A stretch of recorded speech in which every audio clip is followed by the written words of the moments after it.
Magandang araw mga kaibon. Welcome back to my YouTube channel. So kung bago pa lang sa YouTube channel ko, wag mo kalimutan mag-like, mag-comment, mag-subscribe at i-ring ang notification bell para lagi kang updated sa mga upload ko pang video.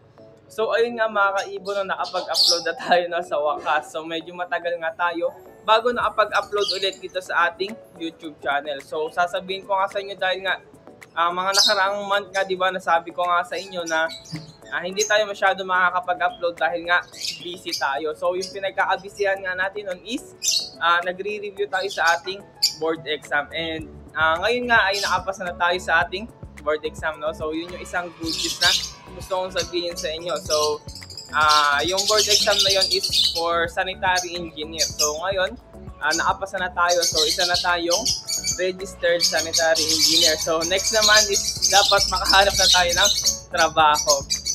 So ayun mga ibon nga, bago nga yun, syempre i-update ko na nga kayo dito sa ating munting ibunan kung ano na nga bang mga bago or kung meron nga bang nagbago.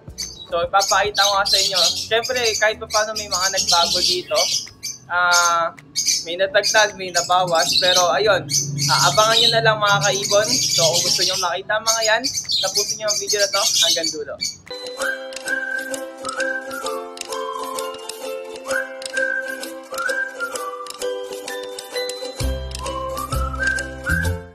So ayun na nga mga kaibon, proceed na tayo sa ating video. So ngayon nga mga kaibon ay mga update lang tayo dito sa ating mini aviary at wala pa tayo mga topic. So kung meron nga kayong mga request na topic dyan or mga gusto, mga katanungan, i-comment nyo sa baba para kahit pa paano magawa natin ng vlog yan at ma-share natin sa inyo. So para rin to sa mga newbie at sa mga dati nang nag-iibon na gusto pang madagdagan yung kanilang mga nalalaman. So, ayun na nga mga kaibon, no, i-update ko na kayo dito sa ating mini aviary. So, may mga nagbago kasi may mga nadagdag at meron ding nabawas. So, tara mga kaibon, silipin na natin yung ating mini aviary. A few moments later. So, ayan mga kaibon, no, ganyan pa rin naman yung ating setup. Ayan, ang iingay ng mga alaga natin na nasa flight cage. So, tingnan natin. Ayun, no. Kahit onti yan ang ingay. Lagi talaga ganyan yung mga African lovebird pag nagbi-video eh. Talagang naikisabay din sila, no? So, update ko na kayo dito sa ating mini aviary. So, punta muna tayo dito sa pinakailalim. Yan. Siyempre, andito pa rin to.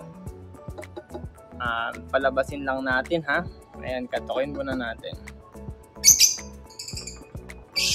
Ayan na, lumabas na yung hen. Yung lalaki ayaw pa lumabas. Nagsusungit eh. Ayan.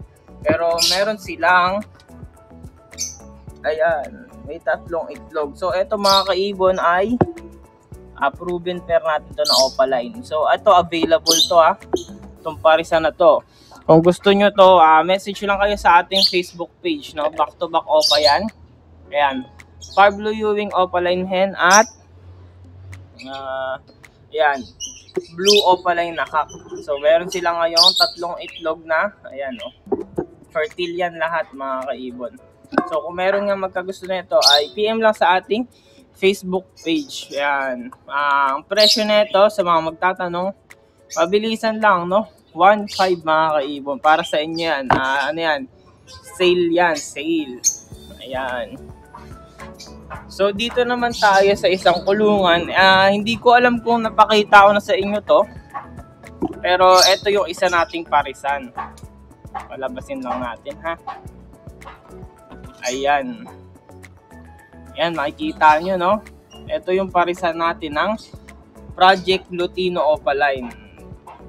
Ayan. Lutino Opaline hen at Green Opaline Split Ino na cock. So hindi pa natin to na i-breed dahil nga mga bata pa to eh. Ayan, no. Mga 6 months pa lang to, tsaka siguro mag 8 months na ito, medyo pwede na to. Pero binuksan na natin yung nest box nila.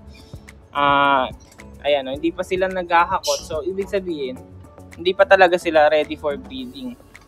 Ayan. Kaya ano muna sila, magpapamatured lang sila dito. Pero ayan, banded na sila. So kita nyo, ang ganda ng kulay, no? So pag nagkaanak to mga kaibon, abang-abang kayo. Pwede tayo makapagbenta ng murang materyales para sa Lutino Opaline Project. So, dito naman tayo sa ating pangalawa na floor. Ayan, ito yung back-to-back Lutino natin na mag-i-egg na naman. Ayan, buntis na yung hen, no? So, laging sold out yung Lutino natin, mabenta talaga. Kaya ito, pa-egg na ulit. So, nesting na rin to eh. Buksan natin, ha? Ayan, no? Nagne-nesting na. Malapit na ulit tong mag-itlog. So, di na natin to guguluhin. So, dito naman tayo. Foster parent lang. Pero, wala na tong pinoposter ngayon eh. Binuhay nila yung inakay nila. So, ito yung inakay nila. Ayan, no? Ganda ng kulay. Hindi ko alam anong ID na itong isa, no? Pastel.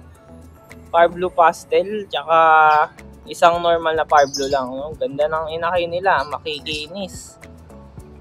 Ayan. So, dito mga ibon, sa cage na to, papansin nyo, walang laman. So, yung nakakulong nga dito ay na ibenta na natin, no? Ayan, no? Bakante. Yan, naibenta na natin kahapon lang. Yan, kinuha, proven pair to, tapos kasama yung 3 inakay. So, dito naman tayo. Palabasin lang natin sa nest box. Ayaw lumabas Ayun, lumabas na. Ito, mga ano pa to, ungender. Pinagpapares ko. Ito yung mga nasa flight cage, mga kaibon, na inaalo ko sa inyo ng mga nakaraang video natin. So ngayon, matured na sila. At binabala ko silang isa lang, no? Ayan, no? Back-to-back Opaline Post-Pail. Sobrang kinis. Project Opa Pail. So sana, kumarga yung post-pail nila. At maglabas ng mga kasing ganda nila, no? Quality yan, mga kaibon. Naka-reserve yan kay Sir Will, no? So, hinihintay lang natin yung message. So, habang wala pa, ay sinalang muna natin. So, tapos na tayo dito. Dito naman tayo sa pangalawa. So, umpisa tayo sa pinakababa. So, syempre, laging katok para masanay. So, ito, bagong parisan natin to. Ito, isa pang bago sa ibon na natin. Lutino at X-Albino. So, proven pair to na nakuha natin. So, wala pa to isang buwan sa atin, mga kaibon. At hinihintay natin mag-breed. So, ngayon, ayan, oh, nesting na sila. Silipin natin yung pugad. Ayan, oh. So, sana magbuga na rin para kahit papano. Ayan, yung mga magiging inakay na ito, kung albino man or Lutino, pwede nating ma-share sa ating mga kaibo na nanonood. So, kung mga may gusto ng mga magiging inakay na ito, PM lang sa ating Facebook page. So, sana nga ay mag-itlog na to, no? Ayan. So, dito tayo sa kabila. Yung mga laging nanonood dyan, alam nyo na yung nakalagay dito. Dito yung ating poster. Poster na magaling. Ayan. So, meron tong dalawang pinoster na inakay. Back-to-back Opa. Kaso splayed eh. Pero kung meron mga magkakagusto na ito, mga kaibon, i-out ko to. Mura lang. Murang-mura lang to mga. Kasi splayed eh. So, i-out ko na lang to ng 500 tong dalawa. So, kung may gusto ng splayed, PM lang sa ating Facebook page. So, may bawas pa yan. Ayan, splayed kasi. Yung isa lang naman yung splayed dyan na malala. Pero yung isa kasi, medyo splayed. Pero nagamot ko naman. Ito, yung splayed na malala. Ayan. So, dito tayo sa taas. Back-to-back yellow bulls na poster na lang talaga natin. So, silipin natin. Ayan, may inakay sila. 2 piraso. Okay, ayusin lang natin, ha. Ayan. Ito, anak to ng ating golden pair. Ayan, may inakay na 2 piraso. So, parang split pa isa, no? Mamaya, ayusin natin yan. Ayan. Tapos, dito naman, sa next na kulungan, dito nakakulong yung golden pair natin, no? Pero ngayon, pinagpahinga natin kasi nagka-problema yung cock natin. So, pinalit natin yung anak nila. So, ito rin yung mga nasa flight cage na inaalo ko sa inyo ng mga nakaraang video. Tignan nyo, sobrang quality. Dilaw na dilaw yung Parblue Opaline natin. So, Project Opapil rin to mga kaibon. Back to back, postpaid yan. So, sila'y banded sa flight, kaya sila'y pinagsama ko. So, ngayon, ayan, nesting. Okay, Sir Will din niya naka-reserve, no? So, hinihintay lang rin natin yung PM niya pag kukunin na niya, no?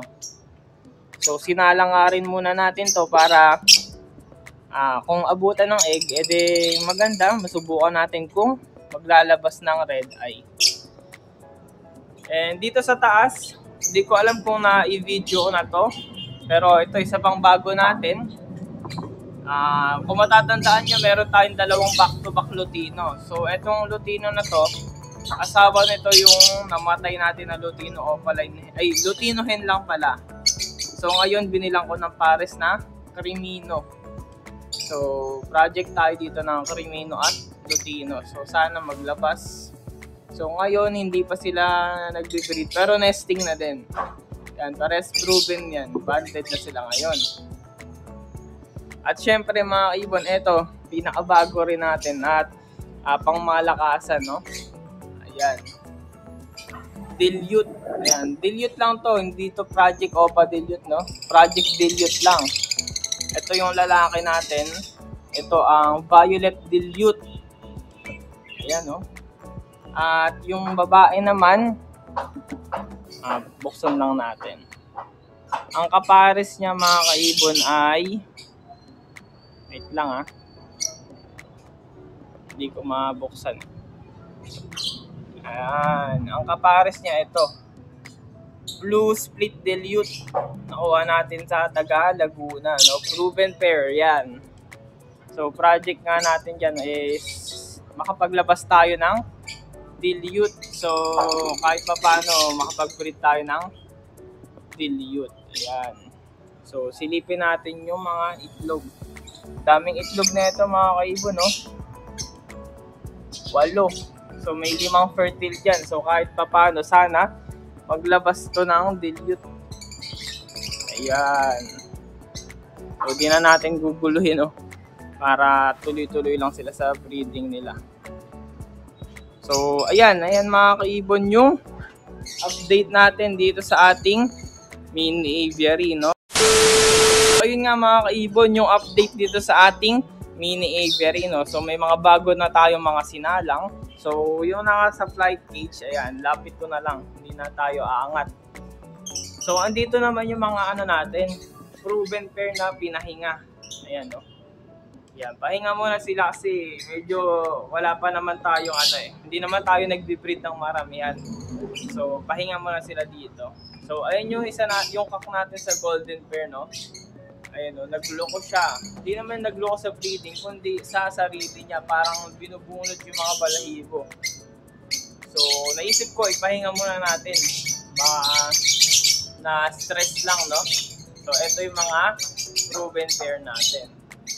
Tapos, ito naman yung mga natira natin na mga kapatid nito. Ayan, kapatid nila yan.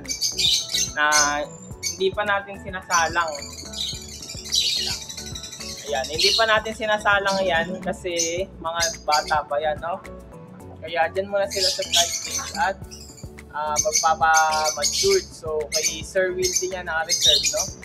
So, hinihintay lang natin yung PM ni Sir Will kung kukunin niya. Tapos, ayan, papadala na sa kanya. Lahat yan, mga post-trail. Anak ng ating golden pair na nandito. So, ayun nga mga kaibon, no, nakita nyo na yung update dito sa ating mini aviary. So, meron nga mga nabawas at meron din mga nadagdag. So, makikita nyo, mga main na binibreed natin talaga dito is mga red eye. So, mga albino, Lutino, Crimino, Project Lutino Opaline, Project Opapil, tsaka yung dilute, no? So, yung mga dilute, ayan, nag-iisang breeder lang natin yan.